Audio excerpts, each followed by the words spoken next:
చేసేవాళ్ళు పెట్టిన చేయి.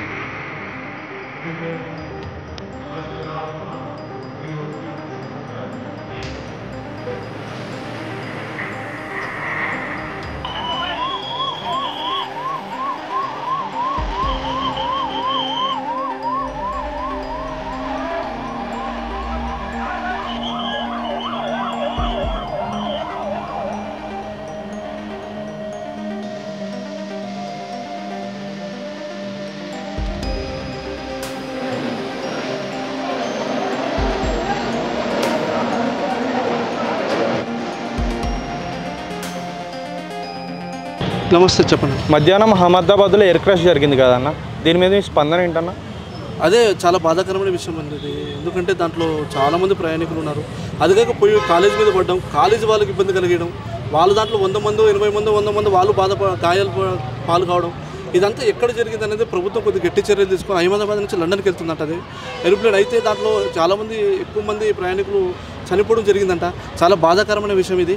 దీని గురించి కొంచెం ప్రభుత్వం సీరియస్గా తీసుకొని ఎవరైతే ఎక్కడైతే తప్పు జరిగిందో, పైలట్ దగ్గర జరిగిందా, లేకపోతే సిగ్నల్స్ దగ్గర ఫాల్ట్ ఉందా, లేదా ఫ్యూల్ ఎక్కువైందా, లేదా ఎయిర్ వాతావరణం ఏమన్నా రిమార్క్ ఉందా, ఇది కొంచెం కనుక్కొని ప్రభుత్వం కొంచెం సీరియస్గా యాక్షన్ తీసుకొని ఇటువంటివి రిపీట్ కాకుండా ఇంకోసారి ఇటువంటి ప్రమాదాలు జరగకుండా కొంచెం అందరికీ సూచనలు గట్టిగా ఇచ్చి ప్రభుత్వం కాపాడుకుంటే చాలా మంచిది. ఎందుకంటే ఒక ప్రాణం పోయిన పని తిరిగి రాదు. కాబట్టి ఇంకోటి ఏంటంటే భారీ నష్టం. కాలేజీ వాళ్ళకు 100 మంది 80 మంది 100 మంది గాయాలైనాయి అంటున్నారు. వాళ్ళకు కూడా గాయాలైన వాళ్ళకు కూడా వీళ్ళు ఏదో ఒకటి ప్రభుత్వం తరపు నుంచి వీళ్ళ హెల్ప్ వీళ్ళు చేయాలి అని మేము అనుకుంటున్నాం. ఇది ఎవరి వైఫల్యం అన్న? ఎయిర్ ఇండియా వాళ్ళదా? ఇది ఎయిర్ ఇండియా వాళ్ళ వైఫల్యము అని మేము అనుకుంటున్నాం. ఎందుకంటే ఎయిర్ ఇండియా వాళ్ళు ముందు చూసుకోవాలి. ఇప్పుడు ఫ్యూలు అనేది ఇది ప్యాసింజర్కి సంబంధించింది కాదు, ప్రభుత్వానికి సంబంధించింది కాదు, ఎక్కిన పైలట్కి సంబంధించింది.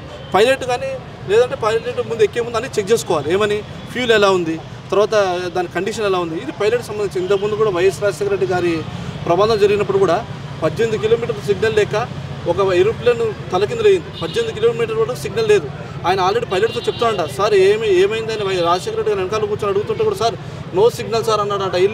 వెళ్ళి కొట్టుకోవడం వల్ల ఏమైంది, తీరని ప్రమాదం జరిగింది. ఒక సీఎంను కోల్పోయే మాట చెప్తున్నాను.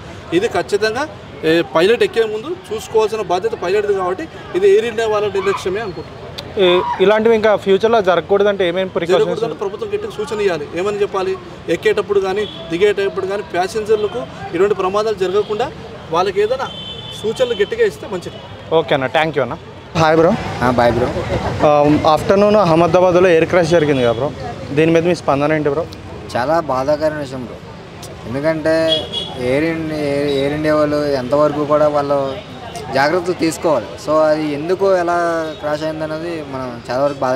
అందులో 250 మంది ప్రాణాలు కోల్పోయారు. సో అది చాలా వరకు కూడా మనం గవర్నమెంట్ తెలుసుకోవాల్సింది ఏంటంటే ప్రతిదీ కూడా వాళ్ళు జాగ్రత్తలు తీసుకోవాలి. మరి ఎందుకు ఎలా జరిగింది అన్నది మరి అర్థం కావట్లేదు. చాలా వరకు కూడా బాధగా ఉంది. మరి అందులో బ్రిటిష్ వాళ్ళు ఉండవచ్చు, ఇండియన్స్ ఉండొచ్చు, చాలామంది ఫారినర్స్ ఉండొచ్చు. సో అందరూ కూడా ఎంతోమంది చిన్న పిల్లలు ఉండొచ్చు. వీళ్ళందరూ కూడా ఎంతో బాధాకరమైన విషయం ఉంది. అది గవర్నమెంట్ తెలుసుకొని ఈ యొక్క సమస్యని పరిష్కరించి వాళ్ళకి తగిన జాగ్రత్తలు తీసుకోవాల్సిందిగా నెక్స్ట్ టైం ఎలాంటి జరగకుండా తీసుకుంటానని అనుకుంటున్నాము. ఇది ఎవరి వైఫల్యం బ్రో? అంటే ఎయిర్పోర్ట్ సిబ్బందిదా లేదా గవర్నమెంట్దా ఇది వైఫల్యం? గవర్నమెంట్ అయితే ఖచ్చితంగా కాదు బ్రో, ఎయిర్పోర్ట్ వాళ్ళు. ఎందుకంటే వాళ్ళు కరెక్ట్గా ఉంటేనే కదా ఏదైనా జరిగేది. ఇప్పుడు గవర్నమెంట్ ఏమి ఫ్లైట్ని ఏమి తీసుకెళ్ళదు కదా, వీళ్ళే కదా, ఎయిర్ ఇండియన్సే కదా తీసుకెళ్ళేది. సో అందులో జాగ్రత్తగా పడాల్సింది వాళ్ళే కదా. సో వాళ్ళదే తప్పు. గవర్నమెంట్ ఎందుకంటాం మనం? గవర్నమెంట్ అనకూడదు కదా. ఎందుకంటే మన గవర్నమెంటే మనకు మంచి చేయాలి, చెడు చేయాలని కోరుకుంటుందా గవర్నమెంట్? అనుకోదు కదా.